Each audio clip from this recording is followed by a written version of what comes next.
എല്ലാ മേഖലയിലും ഇന്ത്യ കസറുകയാണ്. കോടിക്കണക്കിന് രൂപയുടെ നേട്ടമാണ് നമ്മുടെ രാജ്യം ഓരോ ദിവസവും നേടിക്കൊണ്ടിരിക്കുന്നത്. വാർത്ത ഞാൻ വിശദമാക്കാം. പ്രിയ പ്രേക്ഷകർക്ക് പേജ് റോഡിലേക്ക് സ്വാഗതം. വളച്ചു കെട്ടുന്നില്ല, നേരെ കാര്യത്തിലേക്ക് വരാം. പല രാജ്യങ്ങൾക്കും ഇന്ത്യയുടെ ആയുധങ്ങൾ വേണമെന്ന ഒരു സ്ഥിതിയുണ്ട്. അതുകൊണ്ട് തന്നെയാണ് ഈ വാർത്തയ്ക്ക് പ്രസക്തിയേറുന്നത്. വിയറ്റ്നാമിലേക്കും ഇന്തോനേഷ്യയിലേക്കുമുള്ള ബ്രഹ്മോസ് സൂപ്പർസോണിക് ക്രൂയിസ് മിസൈലുകളുടെ കയറ്റുമതി കരാറുകൾ അന്തിമമാക്കുന്നതിൽ ഇന്ത്യ വലിയ രീതിയിൽ തന്നെ ഒരു മുന്നേറ്റം കാഴ്ചവെച്ചിരിക്കുകയാണ്. ഈ കരാറുകളിലൂടെ 4000 കോടിക്ക് മുകളിൽ നേട്ടമുണ്ടാക്കിയിരിക്കുന്നത്. ചിലരെങ്കിലും ചിന്തിച്ചിട്ടുണ്ടാകും, ബ്രഹ്മോസ് എന്നത് റഷ്യയുടെ മിസൈൽ സംവിധാനമല്ലേ, അതിൽ ഇന്ത്യക്ക് എന്താണ് കാര്യമെന്ന്. അതെ, ബ്രഹ്മോസ് മിസൈൽ റഷ്യയുടേത് തന്നെയാണ്. എന്നാൽ റഷ്യയും ഇന്ത്യയും ചേർന്ന് സംയുക്തമായി ഡെവലപ്പ് ചെയ്യുന്ന ബ്രഹ്മോസ് മിസൈലുകളും ഉണ്ട്. അവയുടെ കയറ്റുമതിയെക്കുറിച്ചാണ് സംസാരിക്കുന്നത്. ഇന്ത്യ റഷ്യ കൂട്ടുകെട്ടിൽ പിറക്കുന്ന മിസൈലുകൾ ഫിലിപ്പീൻസിന് ശേഷം വിയറ്റ്നാമിനും ഇന്തോനേഷ്യക്കുമാണ് ശക്തി പകരുന്നത്.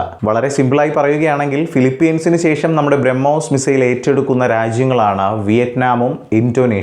ബ്രഹ്മോസ് മിസൈലിനെ കുറിച്ച് പറയുകയാണെങ്കിൽ ഏറ്റവും ആദ്യം എടുത്തു പറയേണ്ടത് അവയുടെ വേഗതയെക്കുറിച്ച് തന്നെയാണ്. ശബ്ദത്തെക്കാൾ 3 ഇരട്ടി വേഗത കൈവരിക്കാൻ കഴിയും നമ്മുടെ ബ്രഹ്മോസിന്. കൃത്യമായ വേഗത പറയുകയാണെങ്കിൽ മാക് 2.8, അതായത് മണിക്കൂറിൽ ഏകദേശം 3500 കിലോമീറ്റർ വേഗത വരും. ബ്രഹ്മോസ് മിസൈൽ ഇത് കപ്പൽ വിരുദ്ധ കര ആക്രമണ റോളുകൾക്ക് അനുയോജ്യമായ ഒരു ശക്തമായ സൂപ്പർസോണിക് ക്രൂയിസ് മിസൈലാണ്. വെറും 290 കിലോമീറ്റർ മാത്രം റേഞ്ച് ഉണ്ടായിരുന്ന മിസൈലുകൾക്ക് 2016 ഇന്ത്യയുടെ MTCR അംഗത്വത്തിന് ശേഷം 450 കിലോമീറ്ററായി വികസിച്ചു എന്നതാണ്. ബ്രഹ്മോസ് മിസൈലുകൾ തിളങ്ങിയ ഒരു സമയമുണ്ട്. എപ്പോഴാണെന്നറിയാമോ? ചിലർക്കെങ്കിലും അത് മനസ്സിലായിട്ടുണ്ടാവും. അതെ, നമ്മുടെ അഭിമാനമായ ഓപ്പറേഷൻ സിന്ദൂറിൽ ഇന്ത്യൻ എയർഫോഴ്സിന്റെ സുഖോയ് 30 MKI യുദ്ധവിമാനങ്ങളിൽ നിന്നാണ് ബ്രഹ്മോസ് മിസൈലുകൾ പാകിസ്ഥാനിലേക്ക് വിക്ഷേപിച്ചത്.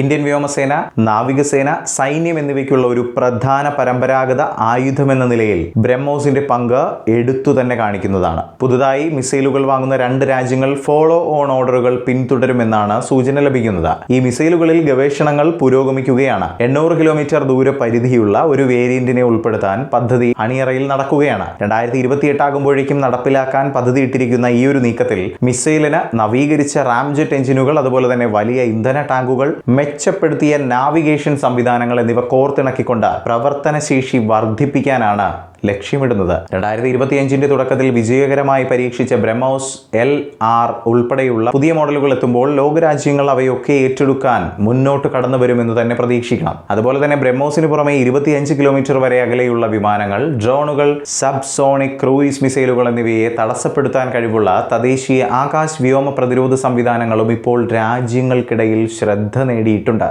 അതുപോലെ തന്നെ ആകാശ് മിസൈൽ സംവിധാനങ്ങളും മറ്റു പീരങ്കി സംവിധാനങ്ങളും ഏറ്റെടുത്തുകൊണ്ട് അർമേനിയയും മുന്നോട്ട് വന്നിരിക്കുകയാണ്. ഇത് 6000 കോടി രൂപയുടെ ഒരു വമ്പൻ കരാറാണ്. 2024-25 സാമ്പത്തിക വർഷത്തിൽ ഇന്ത്യയുടെ പ്രതിരോധ കയറ്റുമതി റെക്കോർഡ് 23,622 കോടി രൂപയിലെത്തി. ആയുധങ്ങൾ, വെടിക്കോപ്പുകൾ, സമ്പൂർണ്ണ സംവിധാനങ്ങൾ എന്നിവ 100-ലധികം രാജ്യങ്ങളിലേക്കാണ് ഇന്ത്യ കയറ്റി അയക്കുന്നത്. പൊതു സ്വകാര്യ പങ്കാളിത്തത്തിലൂടെ 2029 50,000 കോടി രൂപയുടെ കയറ്റുമതിയാണ് നമ്മുടെ രാജ്യം ലക്ഷ്യമിടുന്നത്.